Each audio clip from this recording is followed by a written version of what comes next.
2024. Hello, 2025. Yeah!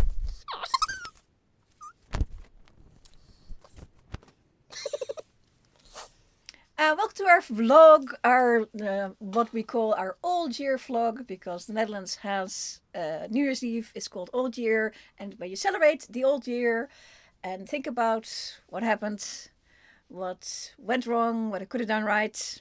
Nah. We don't care. And we did a vlog last year for Yes. Old Year, and now we're doing one again. So yay. Yay. And this is the one time a year you're going to hear us say, like Like and subscribe, and comment, please. Send us comments, send us recs, send us anything. Yay. Tell us what you like. If you don't like it, tell it to your priest. Yes. Oh, no, you can tell us what you don't like. Be nice, okay? Very tender souls. We respond well Very to tender. recommendations. Yes. So Yeah. yeah. So the- milestones. It's been an interesting year. There's some stuff you want to say, of course, because the supercuts happened. Yes, we did the supercuts. Yeah. So why did we do the supercuts? I was not happy. I got ill earlier in the year, and then we spent all our backlog basically, and I couldn't keep up, and so Because editor, thank you. all the editing, all the editing. Thank you. Yeah, and it's doable, but if you get sick, you will fall behind. Yeah, it's a lot. So we did the supercut, but we did the supercuts of the things that I thought it made sense to do supercut of. Mhm. Hopefully in a couple of years there'll be some stuff again where that would make sense to make a supercut. I'm very glad I made a supercut of the Death on the Nile stuff, because that should have been only two different ones, and there were like 5. So but it was also good to do the Death Note one, because yes, they are separate, but they are also part of a larger thing. And the Robe cinematic universe. Yeah. Which actually got a reasonable viewership. Yeah. In the supercut, which is a long one, because it's like 3 hours plus or something. Because it's 3 very, very long ones. Yeah, and on the whole, something went wrong if you see supercuts. kind of, yeah. Just call it like the summer recess kind of thing. Yeah. Summer hiatus. And the other thing that took away a lot of time was the prep for the Eurocon talk. Yeah. Because that was a lot of work, Yes. which I had never done like that before. Yeah. So I had to learn how to do a PowerPoint presentation. I hadn't done before, so okay, go learn PowerPoint. Yeah, Bye. and there were weeks where we got together for the vlogging, where it's like, no, if we do this now, we won't have time to actually get our lectures finished. So we started working on the lectures. And to test a lecture on another person is so good. Oh God, yes. It was extremely helpful. Yeah, and So- I went down. My first run through was an hour and a quarter, and it had to fit in 45 minutes. So I had to lose half an hour. Yeah. So I had to go by what the reaction was of what can be cut. Sort of what does needs explaining, or what. There was one bit where I wanted the audience to discover something, and basically you said, you have to tell them, because they're not going to be able to discover that. So I went, and it eats time. and it eats time, yes. Yeah. But it's a nice discovery if you can discover it for yourself. Yeah. This is why I wanted to do it Well, that that's way. the difference between having like a time slot. You have 45 minutes to present live to an audience. You have your pictures and things. You have your slides, but that's it. You gotta do it now, as opposed to we're sitting here. We have all afternoon. We can film. We can edit it later. And we can make Edit in changes. post. Yeah, edit in post, and we can make changes during, because yes, we have some notes and some pointers that we want to talk about. But if it comes up that the other person or the peanut gallery Wanted to show some notes, but it's stuck. Well, never mind. If the peanut gallery reacts in a certain way, then you know, okay, so I need to say more about that, or I can stop talking about that because it's either uninteresting or it's obvious, and you can make changes that way. But if you have a set things of slides, you have to choose these things, because in editing, when we sit down here, basically we have one piece of paper, and I'm going to actually get the piece of paper. We are grabbing a set of notes. Here's our counter, by the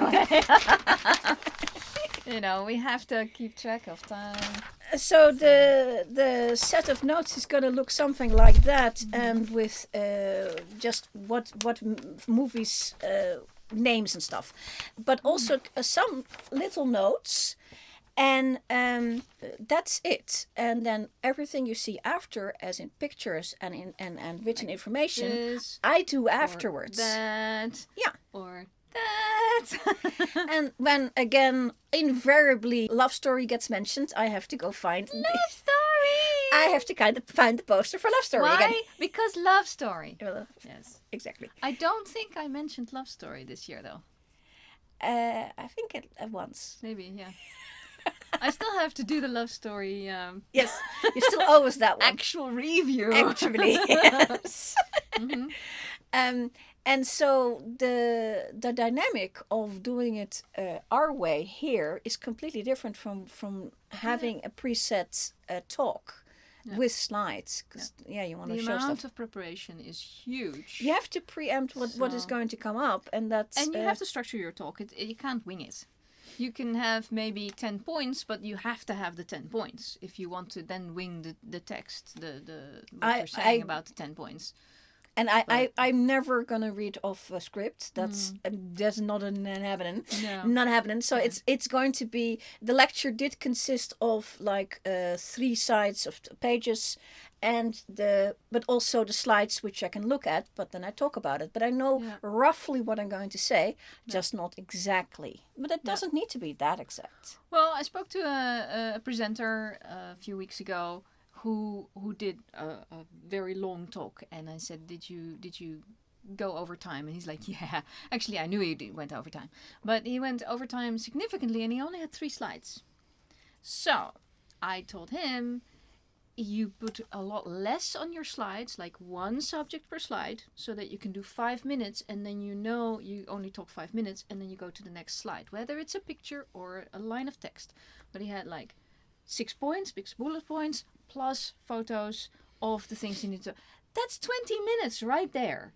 Just the one slide. The one slide. And that's the thing. And then if it's the first time you do it, and that's why it was good that we practiced on each other, is the first time it's not 20 minutes. It's 35 minutes. Because you haven't actually trimmed down in your head what needs to be said and what is superfluous. So these are advices I gave the young man. Hopefully it helps him, but it's the kind of stuff that helps me. Is I know I have to do a presentation if it is going to be that strict, like it's for a live audience. I'd have to do it once or twice, not just make it, but actually do it. And that's perform it to a peanut gallery. Yeah, and that's hard if you don't have somebody to perform it to. So we just got together and we did it to each other. And, if it ever comes up for you, find a Zoom person you can Zoom with and Zoom it to that person. Yeah. So you have the same peanut gallery situation. Yeah. And because that is very necessary. Or grab your sister and just make them suffer. A, not everybody has a sister, and B, it's not nice to make your sister suffer. We don't care. Mine is bigger. We did do themed months this year. Yes, we did. We did Pride Month, which is June. Which is usually, it ends up not, we don't do like all the 4 weeks. We do like, we plan. We almost. I think we did like 3 out of 4 weeks. 3 out of 4 weeks. And so same thing for Black Awareness. Yeah, that was Black History Month. Black History, yes. Yeah, that was. And I think we did like 2 or 3 out of 4. Yeah, we did Women's History Month. That was March. We are planning to do Asian History Month, which is May. this coming year, Yeah, 2025. We recorded the one about the lady. Yeah. And you are thinking about the one about the two gentlemen. And I recorded one already for... an older one, yes. An older one. Do we say names? I think of that one. I can say the name. Yeah, because we already recorded. Yeah, it's Tokyo Story, which is a very famous Japanese film that I had not heard of. Older, yes. From 1953. And there's a huge amount of cinematic history tied up with that, which is great because we love that kind of stuff. So it's completely Japanese. It's not even like the West made it. It's about Japan. No, this is a Japanese movie. This is one of those movies that you can get on Netflixes and it's YouTube's. Very accessible. I got it off Plex. So if it's on Plex, it'll probably be anywhere that has. It is a regular movie in the movie industry, so you can get it. You should also be able to get nice Blu-rays, DVDs, that kind of thing. I would definitely recommend getting something with a good quality. I do like that, especially if it's black and white, because they can make it so crisp. If the original was good enough in black and white, then you can make a really lovely Blu-ray out of it. Oh yeah, it's really, really gorgeous. So that kind of thing. It's a window into the past, especially something that was set contemporarily. So if it is 1953, whether it's an American movie, Dutch movie, or Japanese movie. And they're walking for Tokyo, it's 1953 Tokyo. Yeah, and they authentic are. 1953 Tokyo. And there's a tour of Tokyo actually, so you can see the Tokyo tower thing going up, and what is there and what is not there. It was, I think, intended to be. Look at how hyper modern we are now. And we make something like that now, it'll be interesting in 70 to 100 years to other people. It's going, wow, 2024 or 2025 when this comes out, because of course it's still December. And the only thing you will recognize from if you go to the same locations where they were filming in 1953 to now is the Tokyo Tower is still there. All the rest is different. I can tell you that because Asia and Japan, it's moving so fast. Yeah. They keep building and rebuilding and building. This is all pre-economic miracle, though. I mean, this is the tiniest beginnings moment of the economic miracle. So they had no idea, but it does feature in the film. Thematically. Okay, well then they were gearing up towards that, yes. Yeah. And they knew. Yeah. So, of course, Pride Month. We are always big about Pride Month. Mine is bigger. But Yes, you own the world. I own the world. Yes. I paid $1.50 for it. This is what we look at when we are doing this thing. Is we see the world and we twirl the world. And we're going, and it's all mine. Where are we going to be talking about today? It's all mine. Yes. Go, well, the world is very blue. But the themed things, the pressure of doing a themed thing is we can really only do it if we have something basically already in the can. Like we already know we have the Tokyo story, so we already know we have one thing for an Asia. We have Asian a second month. thing. We have a second thing. Undisclosed second thing.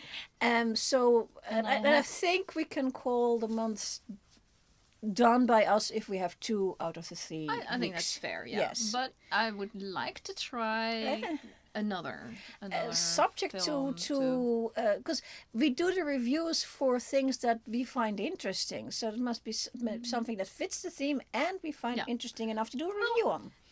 There has to be something that we can say that sort of adds to the discourse in the larger scheme of things, or it's plain like we're enthusiastic about it.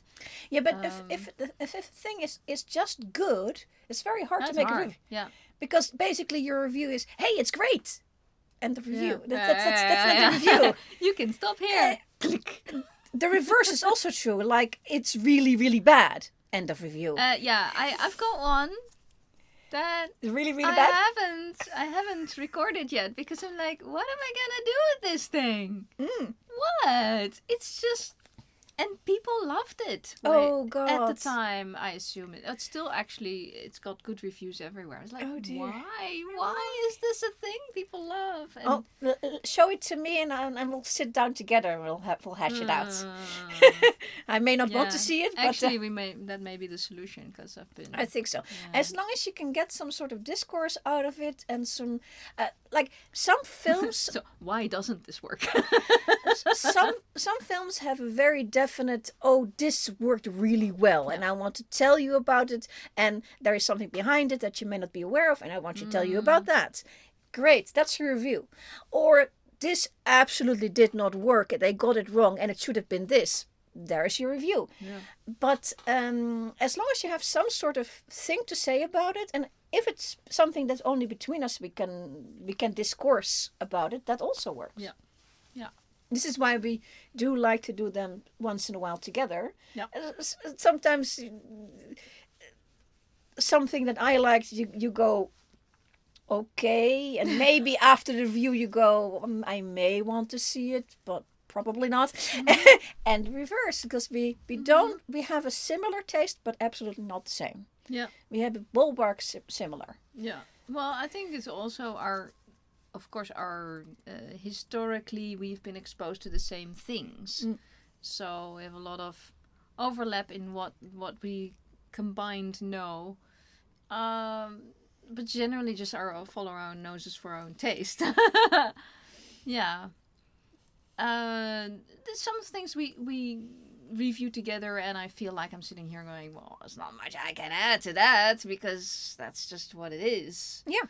And but part of the review is saying about what it is and why it is, so factual. Yeah. And then there's the opinion part, which is it's our opinion, and we're sticking to it. And by the way, like and subscribe. Like and subscribe. Like and subscribe.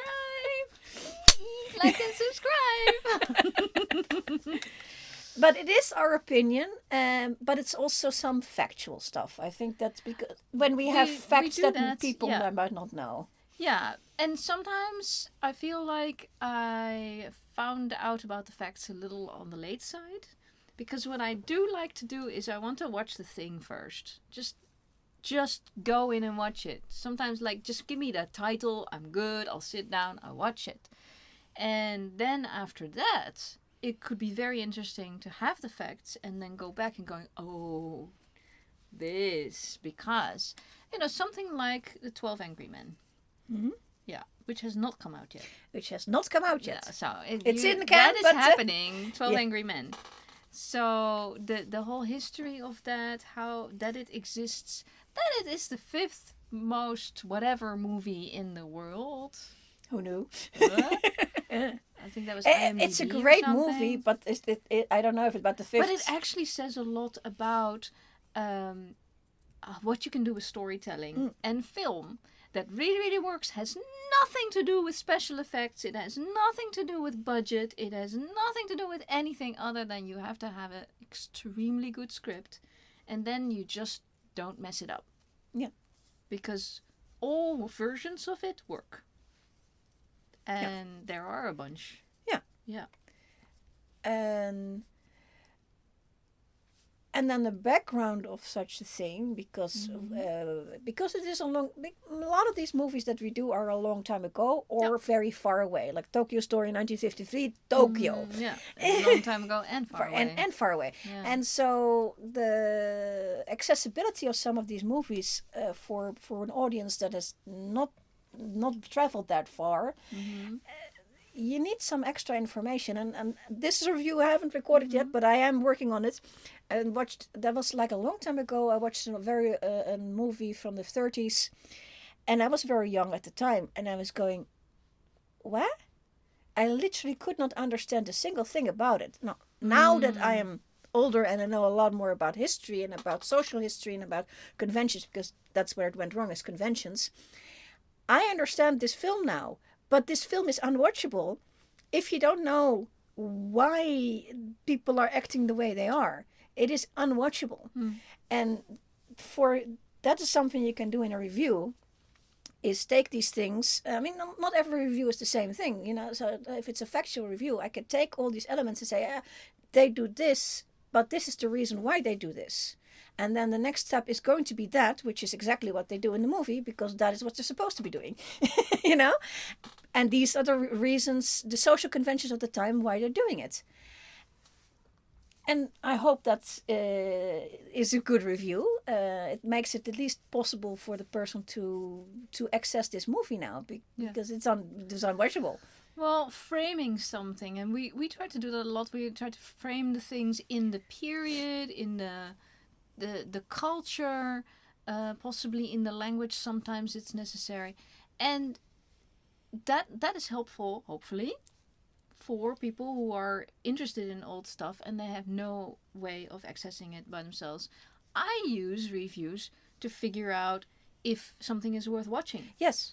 Trailers don't always do it, because trailers tend to give stuff away that's not the kind of information I'm looking for. And a trailer is an advertisement of the film for the film, so it's not fair. Yeah. And yes, I do. But very often also those old trailers, and I pretty much always watch them from the films that, you know, I just do them the review. Let's just watch what the trailer actually gives away, because then I know what I can say and what I can't say. But very often it's like, the trailer is useless in the 40s and 50s, because they just say, here's actor so, here's actress so, here's them talking to each other, and here's girl wearing pretty dress. And somebody is kissing somebody, because I watch kissing movies. That's just how it is. But it's like, yeah, that's null information. I knew that from the IMDb listing, so forget that. Another thing that, like you said, the review should be doing is giving the people watching an idea, is this movie worth finding, worth seeing? Yeah, because you're going to spend 2 hours. So I'm willing to spend 5 minutes figuring out whether I'm going to enjoy my 2 hours. Yeah. And sometimes the answer to that for us when we do the review is lots of if, ands, or buts. Yeah. Not necessarily no, but not necessarily yes either. If you accept the ifs, ands, and buts, you're going to have a good time. Or not. You know, it's okay. Yeah. But so we do take that into account, that people want to know, do you want to see the movie? But if you don't get the answer straight away, that's because there was something more to it. Yeah. Yeah. Not every review is different. Every single one. Mm-hmm.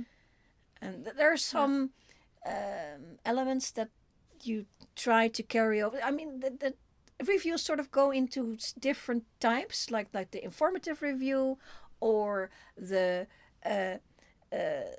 what went wrong review, or how did this thing even happen to be review.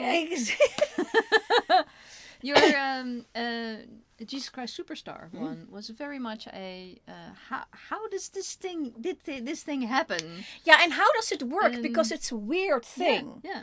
Why is it? Why is it different from everything else? And why is it still successful? Because that's really the big question mark at the end, is why don't they do that more? Because it's unrepeatable. Yeah, it's not a formula. And I do like doing reviews for films that are not formula. I mean, formulaic. Yeah. Formulaic films also require like a formulaic kind of review, and we do for the Marvel movies, because we go to the Marvel movies, we end up doing the reviews. Mm-hmm. But I am aware that it's a formulaic franchise that should have. I have made a little list of formulaic things that I'd like to see in a review like that. Mm. But for Jesus Christ Superstar or these one-off things, you can't. Yeah. It's a one-off in a completely insular thing almost. Pretty much. Yeah. In film insular. In a musical not so insular, but in the film it's insular. Yeah. Yeah, I think a lot of outstanding things that we all will remember forever and ever, will have an interesting origin story. Will have something that's different. One thing that took me by surprise this year was Yentl, because I love that movie, but I'd never analyzed it in that sense, and because I was in the mode of I know this movie so well, so I don't have to spend my time discovering the movie as I'm watching it, I'm like already way into analysis. I'm going, what is happening here? And where is it touching things that are really, really current and modern? And as I think, completely, utterly, totally unintentional. Which is bizarre, because usually you're talking about LGBTQ subtext on purpose. And this, I think, was the opposite case. The whole bunch of things that they never put in that movie are now in that movie. They're in there. And the transness that was not in the movie, not really. Yeah. But I think from my Dutch perspective, which is completely not a Hays Code trained person at all, I always saw it in that film. Oh, yeah. And it twigged like, oh, there's interesting stuff going on here. And it's just like, it kept intriguing me because it was never, we're doing this. No, she was dressing up because she wanted to study, and then she had a love interest, and oh, by the way, there's another love interest, and then kind of there's a, whoa. And that's just the whole, because it all became so fuzzy, you can, of course, start reading into it what you want. Yeah. But now I was looking at it not from, oh, what do I like seeing there, but more like what could actually be in there right now from the current day perspective. And the current day perspective regarding LGBTQ, especially the T, the trans situation, the last 5 to 10 years has been the time that the world at large is becoming more aware of this. And the Yentl situation, as from 1983 to something like that, was, I'll put it. I can just tell it. It's gonna be here. This is for later me to worry about. The way they put it in is now it is a full. This is how a trans story actually is. The person changes into the other gender for a myriad of different reasons, and then doesn't change back out. Yeah. And there you have that is what Yentl did in the book. Yes. Once Yentl became Anshul, Anshul was going to be Anshul. But since the filmmakers and Streisand didn't really understand the core of that, because personal experience, or superimposed the agenda of this is a feminist story, and I don't diss her agenda at all. No, it's a different agenda. It's important to tell a feminist story, especially in 1982 or 3 or something like that. It feels like, oh, they were feminists, and Barbra Streisand was the only one doing something like this. You didn't have female producers. I do feel that she took up this feminist story because she didn't understand the trans story. Yeah. Yeah. And that's... To her, this was the story. And accidentally, she still put it in there. Yeah. And now we have a really interesting trans story. Yeah. Unintentional trans story. Yeah. And there's Amy Irving was interviewed. I saw this way after I did the video on it. She was interviewed at the time on American television, and they were saying, well, what about the woman-to-woman kiss? Did you guys discuss it and what was going on? And they said, yeah, they discussed it. They were going to do one with and one without. You know how this is done. This is just a way to do it. But the other woman involved was very nervous about it. Well, yeah. So Amy said in the interviews that she wasn't going to have a take without the kiss. And then the interviewer was like, oh, but why would you do that? And she said, because this was my one chance to kiss Barbra Streisand. I'm like, I like her. And she was very clear about even that early in people would shy away from any sort of lesbian or gay remarks in a nationally televised interview. Yeah. She had no problem with that. Yeah. So we like her. Yes, we do. We liked her anyway. We liked her. Yes, we did. Yes. Frustration with the channel is that the reviews that we like the best doing and we did the most work for are not at all the ones that do the best on the channel. No. And then we have crazy stuff like Demetrius and the Gladiators. And the dancing guy. James Cagney in Footlight Parade. Yes. Yeah. Those are two best viewed videos. Thank you. Thank you. We're very happy. We have no idea what happened. Yeah. And there's no way to know what is going to do well on the channel because all we can do is do something and then see it go on its face or do well. Yeah. I don't know. Yeah, don't know. I understand Footlight Parade. It's an absolutely famous movie, but Demetrius and Gladiators. What? And then the Robe, not particularly. Yeah, it did okay. It did okay, it did but okay. not in nearly anywhere like these numbers. Yeah. And I'm glad you liked it. You guys liked it. Happy. And we're very happy to do music. I love musicals, and we should do more musicals. We both love Rome stuff. We both love musicals, so they will come.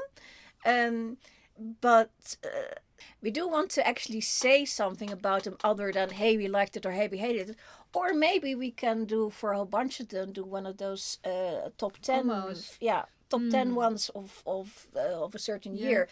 Those reviews didn't do really great, so I don't know, but well, we had a top 10 one. I don't know if that was 2024 about rom-com in every decade.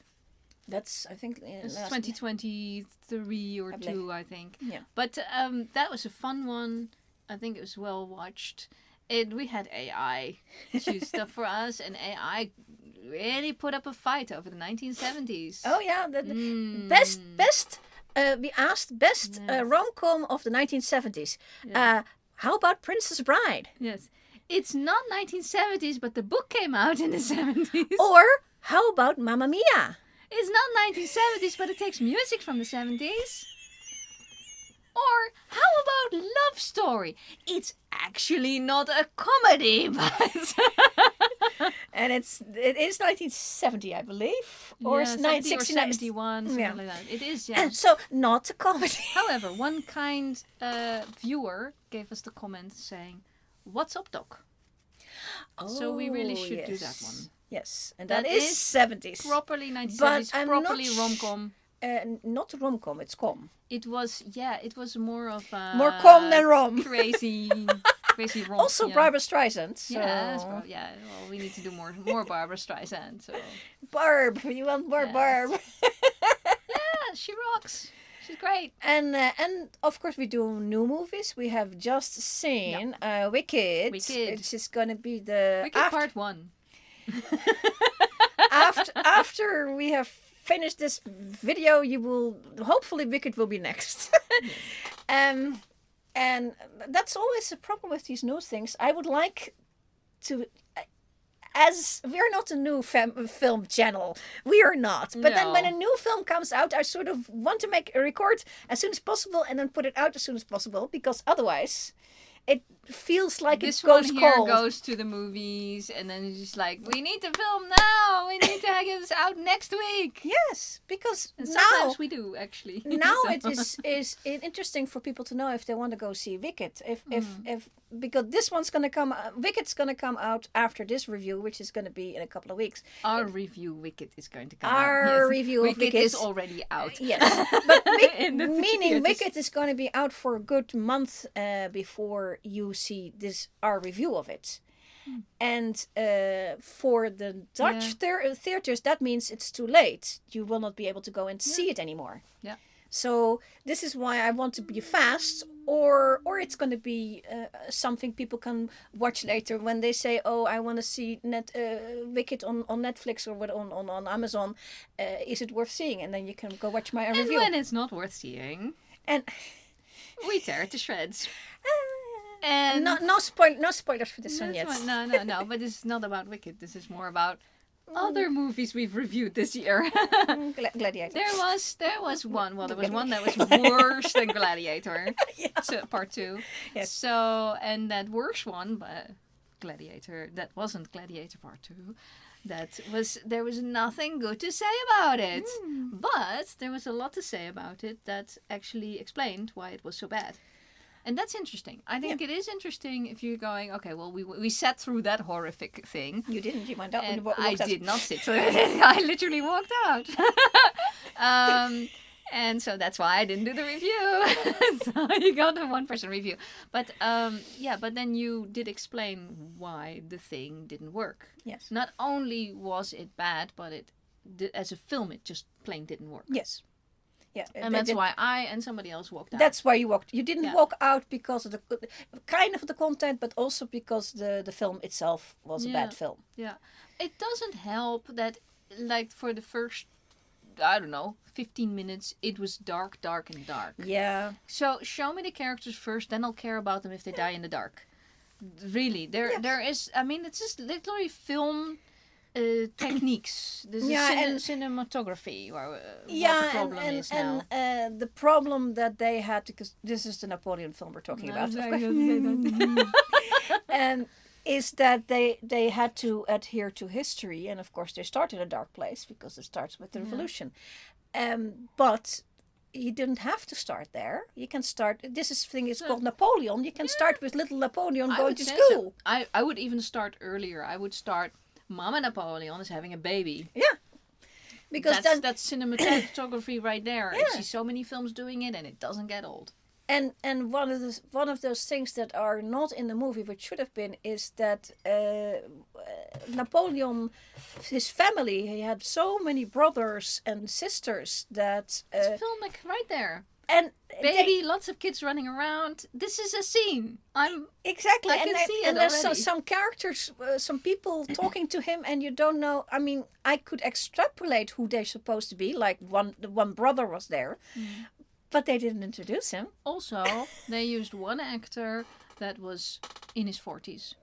And we know that Napoleon's going to have to be in his 20s, in his 30s, and just in his 40s. That's about it. This is not on this actor. No. Because it's certainly not. The director gave this guy nothing to work with. And as good as any actor can be, if you give them nothing, they can only give back nothing with a little bit on top, but that's all. But yeah, and if you cast somebody who isn't 20 to play a 20-something, 30-something, 40-something, then at least you're going to have to do something to make that happen. They did it with Albert Finney in the Scrooge film, 1971? 70, yeah. Confirmation. But that's the only Scrooge that we saw. Scrooge has to be like 50 plus. And he's going to be, he's already shriveled up and stuff. So you can do stuff with grey hair and then not grey hair. You can do something with a scrunchy beard and a clean shaven face and all of that. You can do that. But you have to have an actor that can pull it off. And you have to give him all of that. To work with, But for instance, the Muppet Christmas Carol, they just cast a young guy who looks very nice.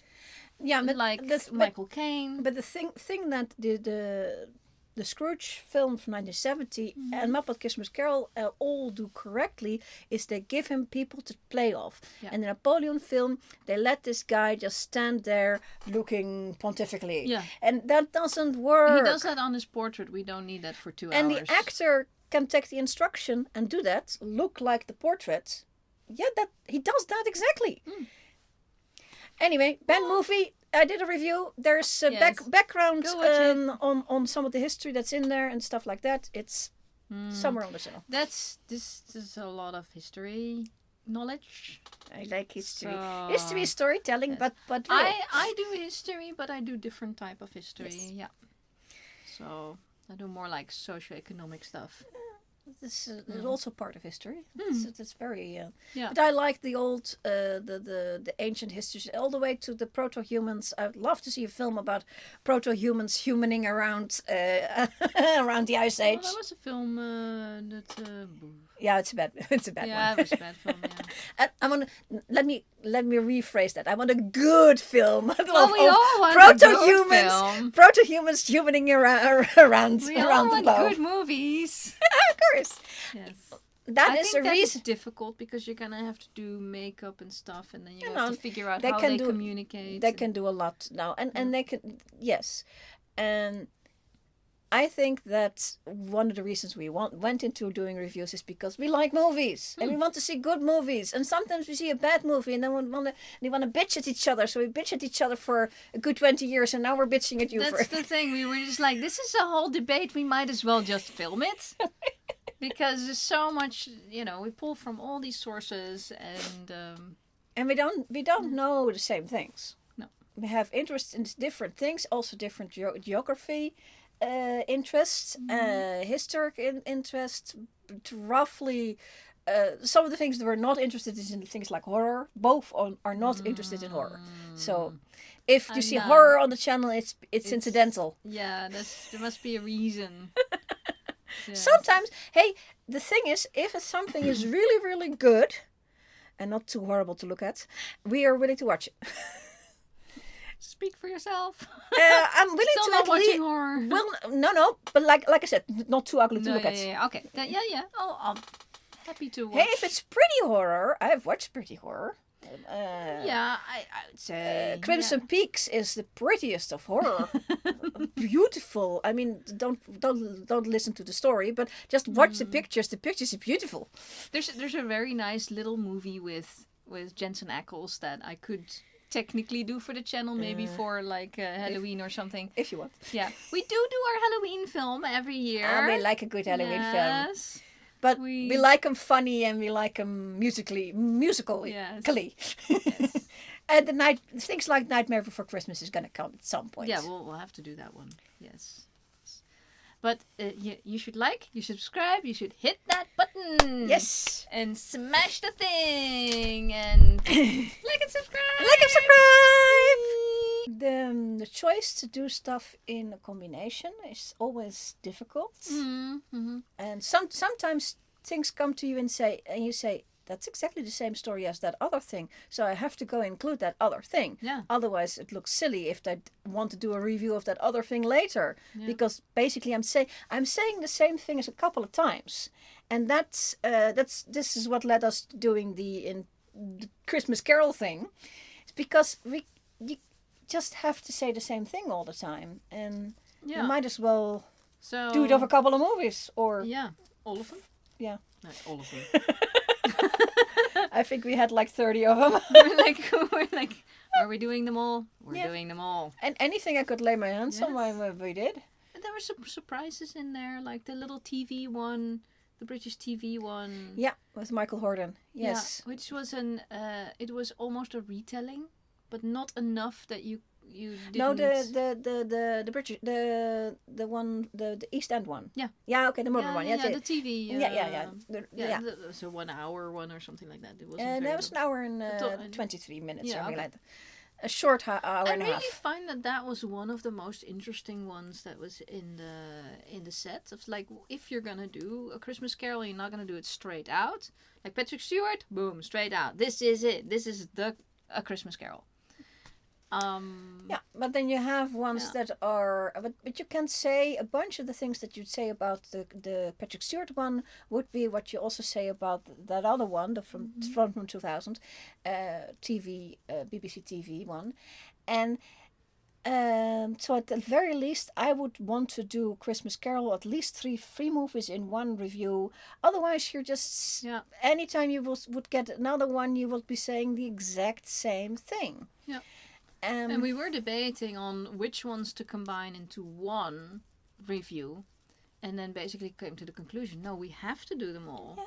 Because there's so many of them, and there has merit, and some of them missed the point, and yes, you can retell, but not quite move out of it this way and move back to it that way. So there's like, how much can the story take? Quite a lot. Yeah, this one can take a lot. It's quite robust. Yeah, and it's very difficult to find like for next combination review. I mean, it was a lot, and they are long, so I don't know if we're gonna do this a lot. But any next subject, I know we will want to do a Shakespeare. So be warned, we will want to do a Shakespeare.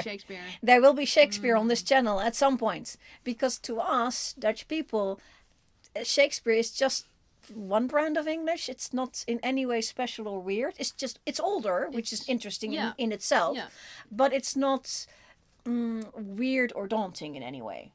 So we will be doing Hamlet at some point, and maybe the Scottish play at some point. Yeah, there could be a Scottish play in the future. Yes. Yes. Well, if certain David Tennants in this world keep doing interesting things, then and actually make it available to the wider public, because not all of us can go to England to see him in a play. Sorry, no, I'd like to, but yes. There's so not, but then there might be some things. And what it's going to look like, we don't know yet. So it depends on what we can write down that's interesting to say. Yeah. Lots of history. I like history. Yeah. I'm actually not that versed in the Scottish play. So it'd be interesting. Yeah. But there's a question, is, do people want TV series or special TV productions or things like that? Yeah. Is that something that people would like? If you like and subscribe and comment, you can let us know. Give us a comment and then hit the like button and hit the subscribe button while you're at it. I had a lovely talk with somebody who was watching, and we were talking about the LGBTQ movies and possibly what could be on the program for 2025, and she was very kind to make me a list. So I'm super psyched to make my way through the list. I must say that about 2/3 I had, of course, already seen. Although, of course, there is not endless stuff out there. Yeah, that's the thing. It really isn't. Especially gay cinema is quite restricted.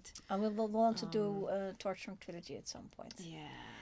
And Torch was not on the list. Oh! So I gave a recommendation back. You must see Torch Trilogy. Yes, must see Torch Trilogy with caveats. Well, it turns out that the casting of Matthew Broderick, which was in the 80s, he was this big star with Ferris Bueller's Day Off. So like a young adult or even younger, like teenage icon, which. Yes, I was that age, and yes, I saw him in that, and I had absolutely no hang-up about that. It's not for me that then he has to be something. No. So I was like, just gleefully that he was in Torch Trilogy. So... You do know that he is in Torch Trilogy, because yes, I know. Kind of a strange casting, because the character's supposed to be really beautiful. I mean, there's nothing wrong with Matthew. He is very beautiful. He's supposed to be uber beautiful. No, and he is that beautiful. He's most beautiful that he's ever been. Yes. But he's in it because this is from plays, and there is another character, a young boy, about 15, in the later part of the play, David, and when he was when the plays were on, like about 10 years earlier, he was that young. He played David, and that's why he was in this, and that was very sweet. We really need some bunny slippers for that. Yeah, we can't show the bunny slippers here. Yeah, you need bunny slippers. Maybe you can get a bunny hat or something like that. And there's so many movies we haven't even discovered yet.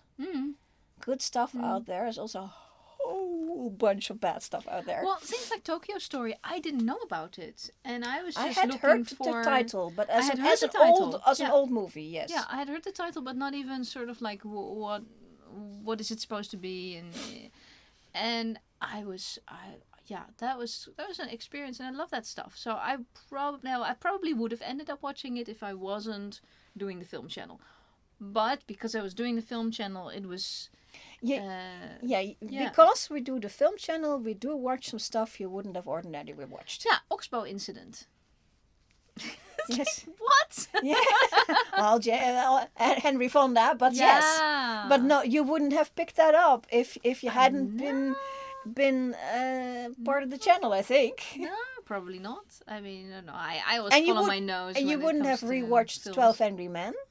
Because we saw that in the 80s when it was on TV at some point. Something like that, yeah. But you would never rewatched it. Yeah. Maybe. I mean, yeah, might have. Like I said, socioeconomic. Then I'm like, oh, interesting.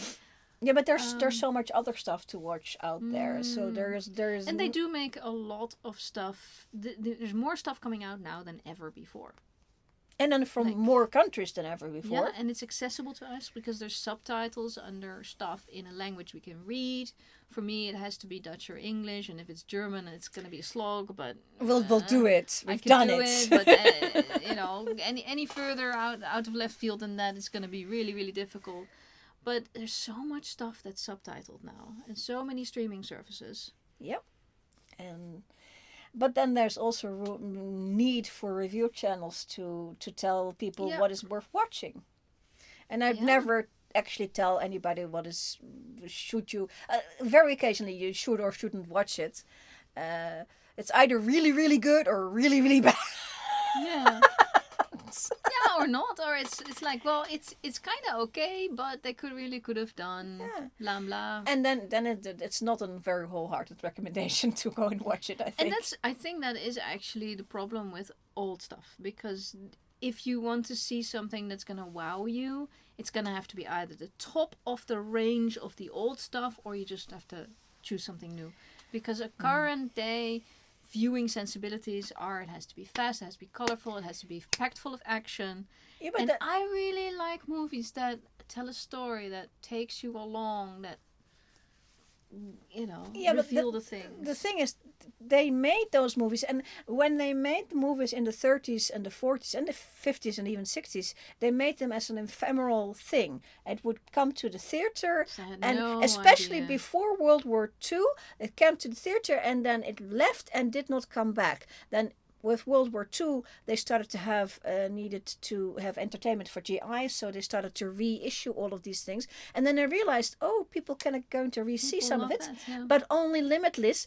Only until there was television for a good long while. Now the film industry realizes that whatever you've already made can be re-seen. Yeah. So that's why these new films are so effing expensive, and they're so glitzy and so shiny, because they have to try and outshine what came before, because they have actual competition from the stuff that came before. And this is a problem. Yeah, I ran into that because there were several movies that I reviewed in 2024 that actually you're looking at the budget and going, you cannot make a current day cinema movie for a 6 million. You just can't.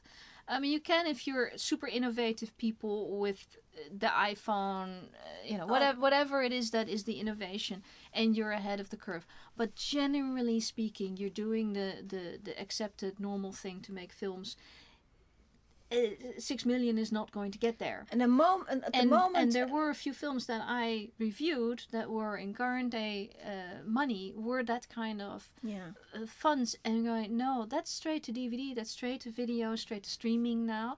And I think that's what makes now different, like post 2020 makes different from before, because streaming is such a huge thing, and people will sit down and they will actually get that subscription to see that particular property.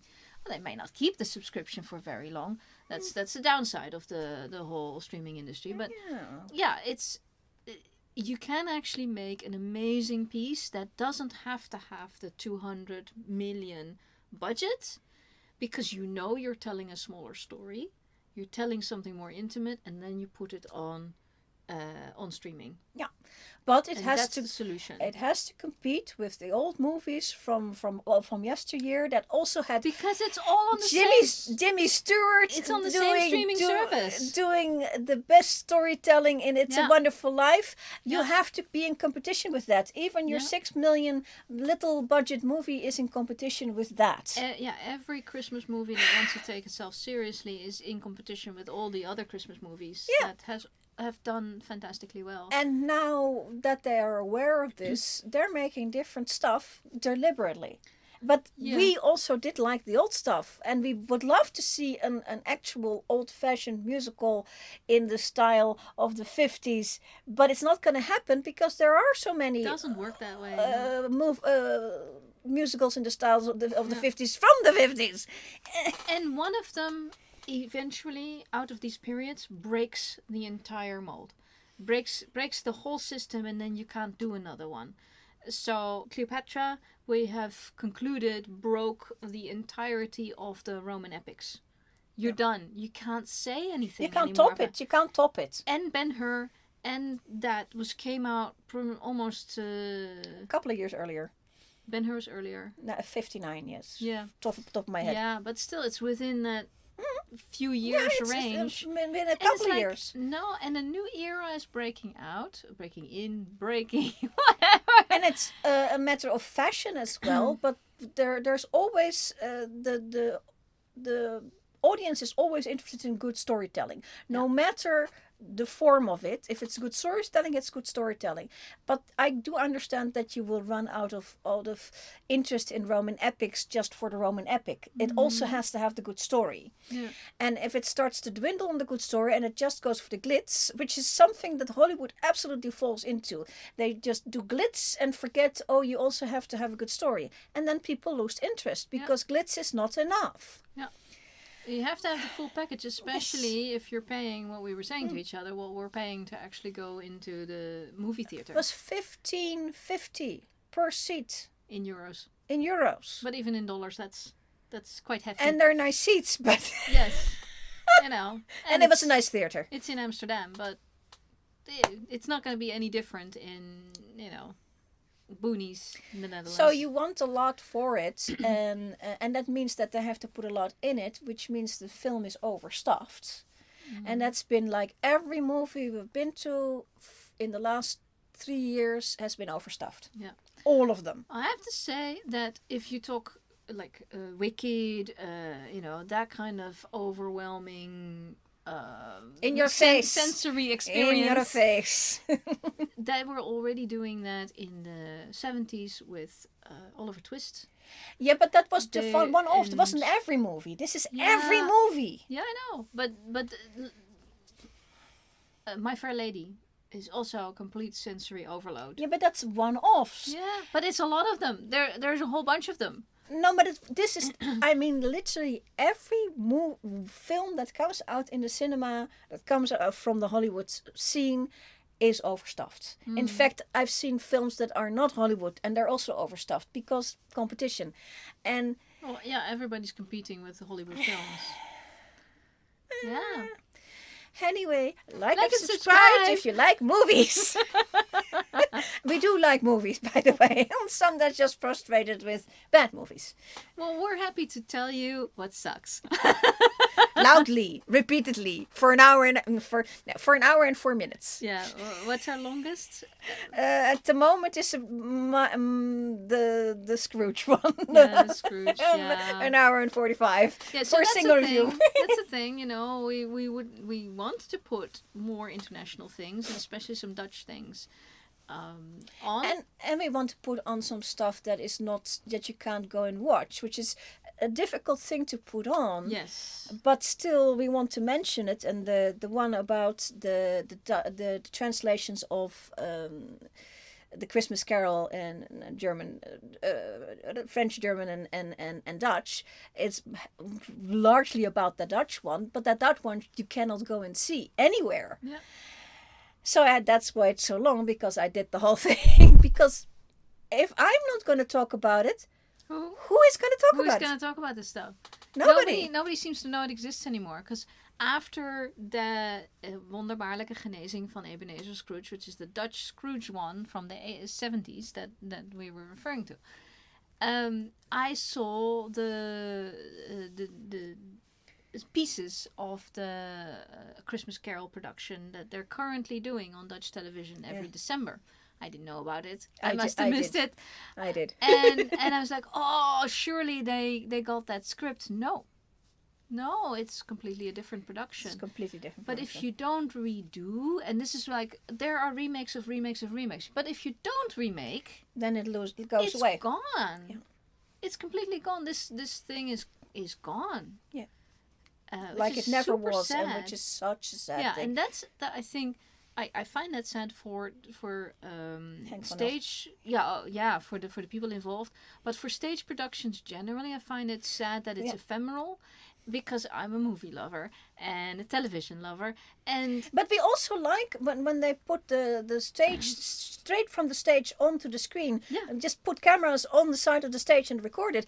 Also works for us really well. I mean, have at it. Or that you works. do it in such a way like the crown, the hollow crown set was. So you say, okay, we have all these trained actors. They have been doing these plays. Let's now make a production that showcases everybody. They did work on that one as a separate production. Yeah, but it wasn't a straight off the stage thing. But I do know, because the Dutch television used to do a lot of record this plays on stage straight and then put them on TV. And we did find out from interviews that the actors involved, it was very heavy on them. So that's why they stopped doing it. But now they are in a vault somewhere. They're not all unfortunately on YouTube. Some are on YouTube, of lots of Dutch really well starred productions, just people on stage. At least we have them now. They're not ephemeral anymore because you have them. And the Wonderbare Genezing, it has been recorded by somebody somewhere, and well, we have the Film Museum archive. There is it should be in the film, so it's not completely ephemeral. It's not completely gone. Mm-hmm.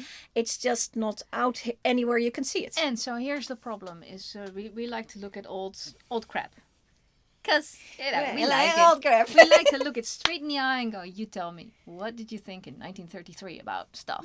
Exactly. Tell me." And we're open to it, but a lot of people are not. And that's one of the reasons I think that these things won't be repeated on television. They won't be put on a DVD.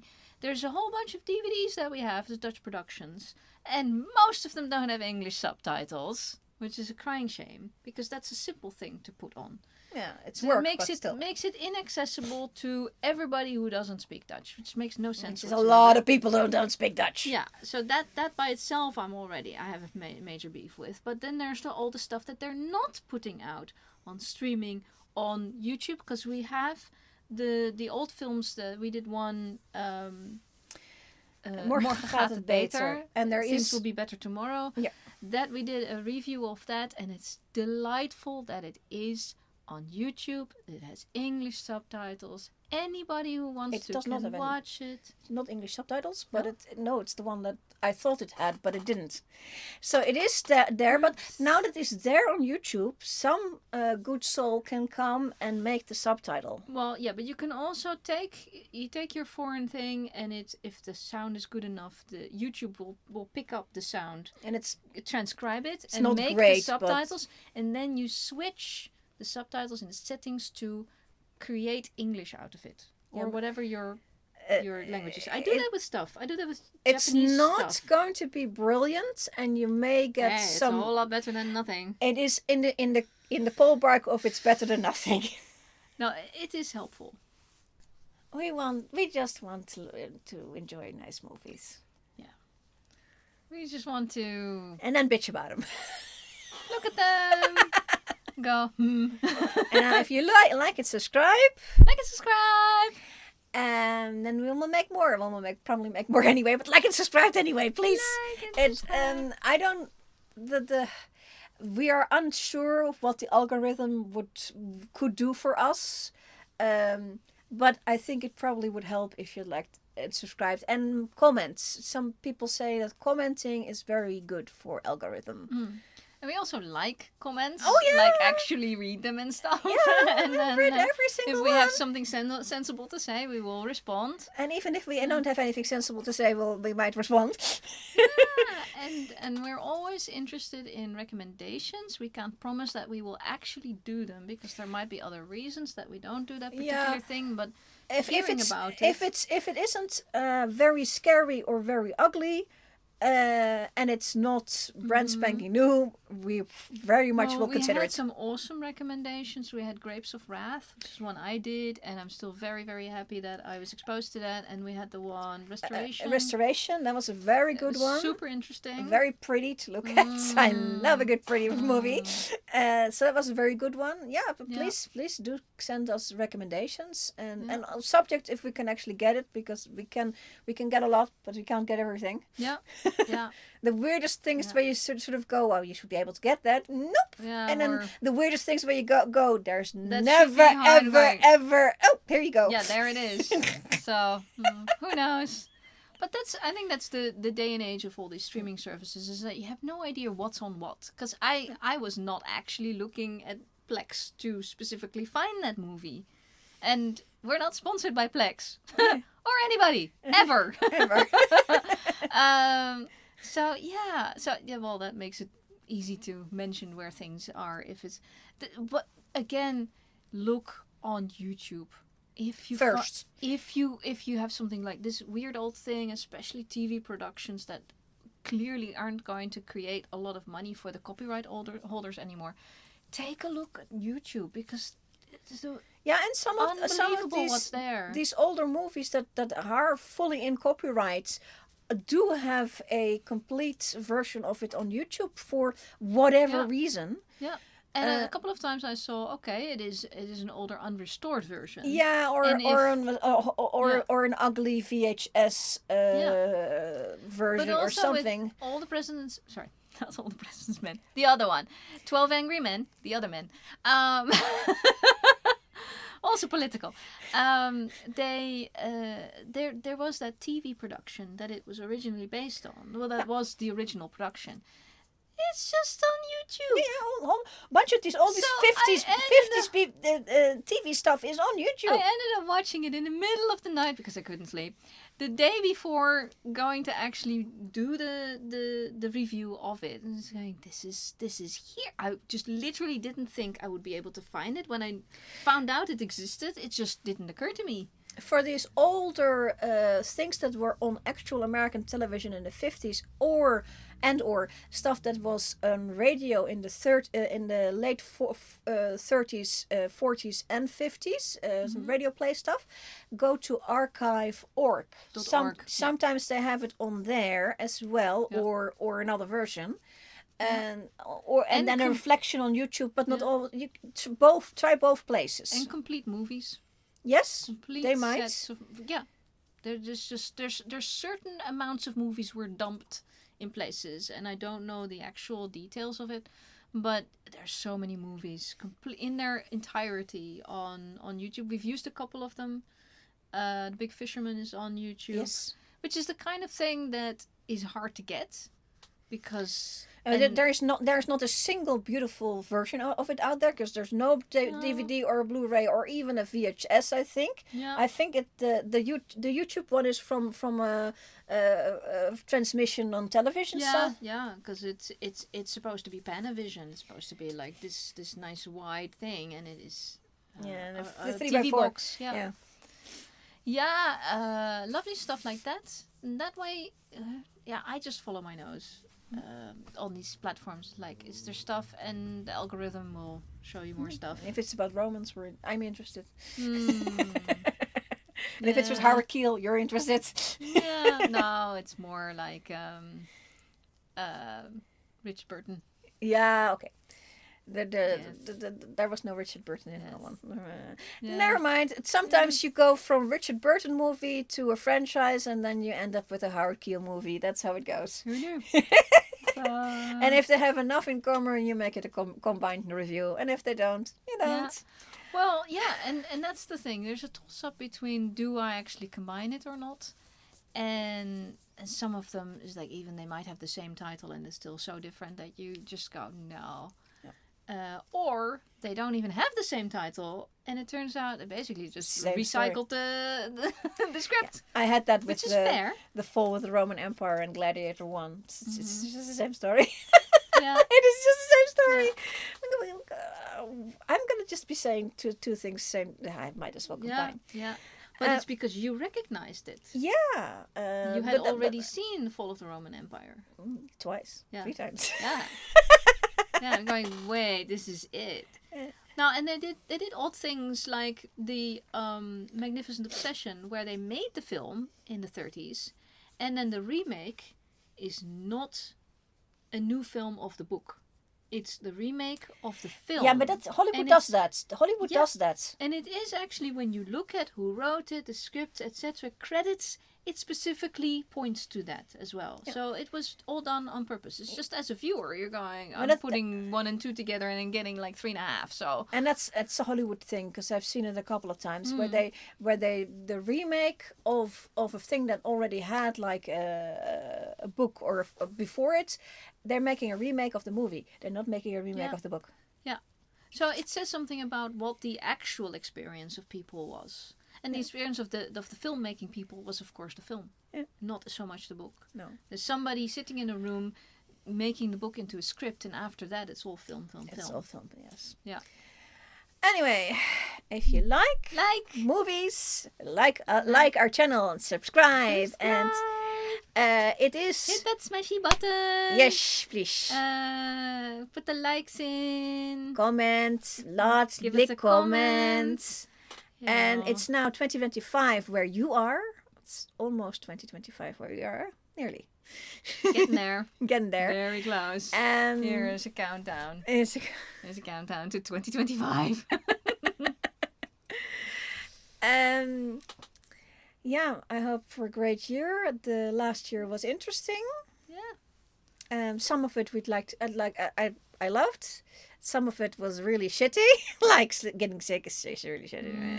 And we did get the COVIDs. Yeah. That was fun. There was a round of COVID. Oh yeah, there was a round of COVID. Yeah. It wasn't even the one. I figure I have very good antibodies now. Yeah. Yes. You can now rub up against anyone. So I have a wonderful end of year, beginning of the new year. We hope to see you in our reviews.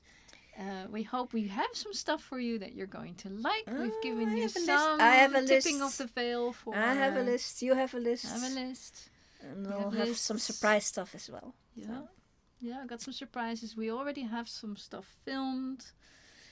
And of course, all the special dates and things, we're gonna try to hit them. Yeah, we're gonna try. Only promises a little bit. Yeah. We're going to try. We promise to try. Yeah, and give us a recommendation on the Christmas movies. Yes. Because we got all year to prepare those.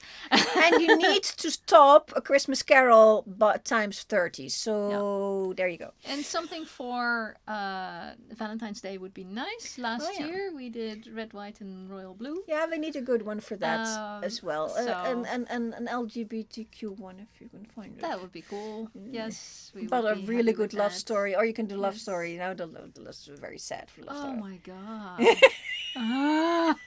Well, we'll see. I'll have to think about it. Yeah. This is why the love story keeps not happening, because she needs to think about it some more. I'm not sure that's... We'll see. Anyway. That's my opinion. And that's my opinion. And we're sticking to it.